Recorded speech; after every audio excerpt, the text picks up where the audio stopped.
Hello, online audience. My name is Rudyard Griffiths. I'm the moderator of the Munk debates. We're going to do a series of pre-debate interviews with the fabulous women thinkers who are appearing on our panel tonight. The debate is, be it resolved, men are obsolete. Up first is Caitlin Moran, a British author, bestseller. Her big book, How to Be a Woman, stormed the shores here in Canada and the US also.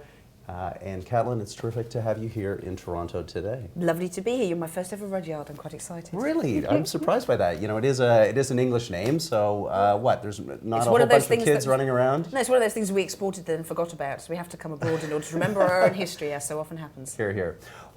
Let's start with you, and let's start with your very strong support for feminism, your enthusiasm for feminism, your belief that the struggle for equality should be, you know, at the forefront of kind of every woman's thinking about themselves. Why do you think that a lot of women who are your age and younger don't share that same kind of enthusiasm for capital F feminism? Because the words kind of, much like the name Rudyard, just dropped out of use for a while. Everyone sort of forgot what it was. And so, I mean, we've still had sort of feminism up until the early 90s, which is an amazing time for me to be a teenager. We kind of had Björk and Alanis Morissette, and it was all Riot Girl and Courtney Love, and we would use the word feminism a lot. Boys were using the word feminism. Kurt Cobain was standing there going, I'm a big feminist. And then the Spice Girls came along and we stopped using the word feminist and we started saying girl power instead. And so now for the next generation of girls after me, the word feminism is something from history, and it's mainly about very angry women in dungarees shouting, saying that they hate men.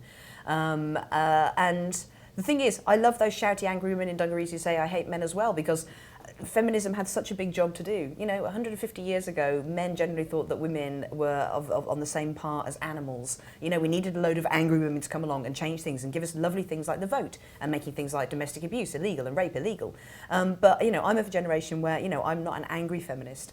I just find life incredibly amusing. I would like to laugh at the ridiculousness. That's the luxury that all the feminists who've gone before me being angry have granted me. I can laugh at things instead.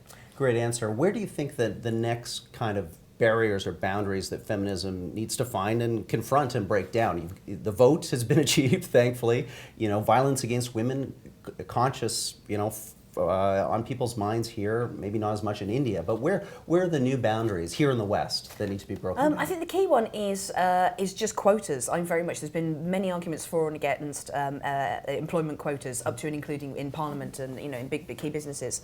And the argument against it is that if you have a quota and you say it has to be 50% women and 50% men, then within that 50% of women, you're going to get people who are wildly ill-qualified, who are going to come in there and just take up space and break the photocopier and screw things up. And to which my answer would be, well, under the system, we've already got people who are wildly qualified going in there and breaking the photocopier and cluttering up the office. It's the men. You know, if you've got 100% men in an office, they're not all going to be amazing. There's, you know, a proportion of them are going to be terrible. So you just replace the men who are not capable with the women who are capable. And you need to have a 50-50 quota. It doesn't even matter if a lot of the women are terrible at their jobs, because as anybody who's ever worked in an office knows, you only need 3 people in there tops to get anything done. Everyone else is there just to stop everyone else from becoming lonely. You know, it's just someone to chat to when you go to the toilet. So yeah, as long as you've got 2 or 3 capable women in there, that's fine. Yeah. Tonight's debate, the supposed obsolescence of men, you're opposing that thesis. How do you respond to... I hope you're enormously grateful that I'm saying that you shouldn't be exterminated. Thank you. We're not going to go around and just put you all into big dumpsters my Y chromosome will live to see another day. Yes, but me. If I win, if I lose, you're doomed.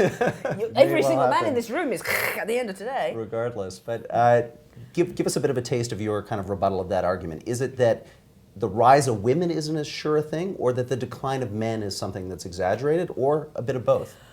It's broader than that. I have, my big dolly shot pulls right back out on this one. We can't keep having arguments that are men versus women. You know, this is what screws us up. As a feminist, one of the things that annoys me the most is when we go, and this is a feminist issue. For instance, childcare is the big one that's supposed to be a feminist issue. If men and women both want to go and work or have to work because of economic necessity, then the big feminist thing is who will look after the children. Well, that's not a problem of feminism. You know, there's nothing that's more obviously the problem of mankind. We need to stop breaking up problems into male problems and female problems, because every time you do that, every time you go, well, this is a problem for women, all the men are like, well, we don't need to bother with that, that's fine. And every time you say this is a problem of men, all the women are like, yeah, well, we're doing something else, we don't need to bother about it. We need to phrase everything in terms of common humanity and getting together. So that's the simple, the simple answer. And also I just have a, massive residual fondness for men.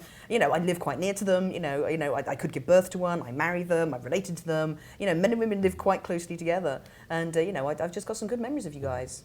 But Caitlin, are you concerned, like in the United Kingdom, similar to here in North America, a growing underclass of men who Yes. are excluded from the workforce, who have lousy scores in terms of educational attainment, whose earning power is falling? I mean, this is a big sociological issue. Oh no, God, no, absolutely, and that's why I'm the thing is, I've read Hannah Rosen's book, The End of Men, and that she was the sort of first one to really spell that story out, and it's a very attention-grabbing title, and I think a lot of people have mistaken that as basically middle-class women with soaring academic prospects dump all over working-class men, and as someone comes from a working-class background, my politics are Marxist before anything else, so I'm very much not for that, but it's something that needs to be identified. There's no point in ignoring that. We need to talk, whenever you're talking about any kind of societal change, there are two things you need to do. First of all is you identify it, you describe it, you discuss it, you bring it into the public discourse, which is what Hannah did in that book. And then the next thing you do is go, okay, well, what do we want it to be like this? What do we want society to be? And that's, very much what I want to be talking about tonight.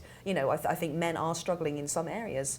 And it's like, well, do we want that? How are we going to change this? Is this going to be good for us? Is this going to be bad for us? But what's your advice to men? Do you think that the workplace and society has changed in such a way that certain female attributes are now better understood and more rewarded materially? And should men discover their feminine side, or should men kind of double down on being men?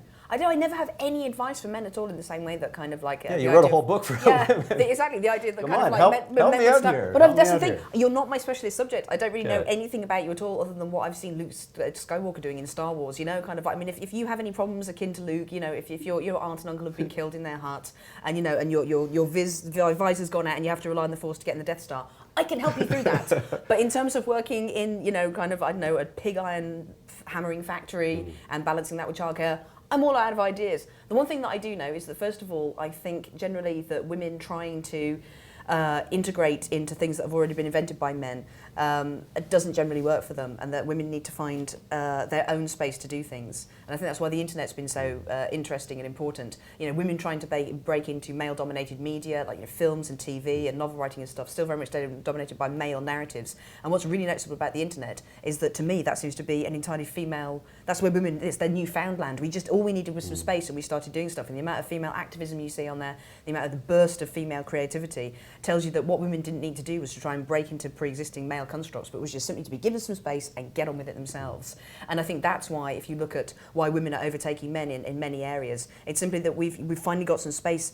Basically for 100,000 years, men have been doing all the stuff. You've said everything you're going to say, and anything that women say is generally going to sound quite new and fresh and weird. The amount of people who've watched like Girls or and just sort of gone, I've never seen anything like that before. Lena Dunham, how does she do this?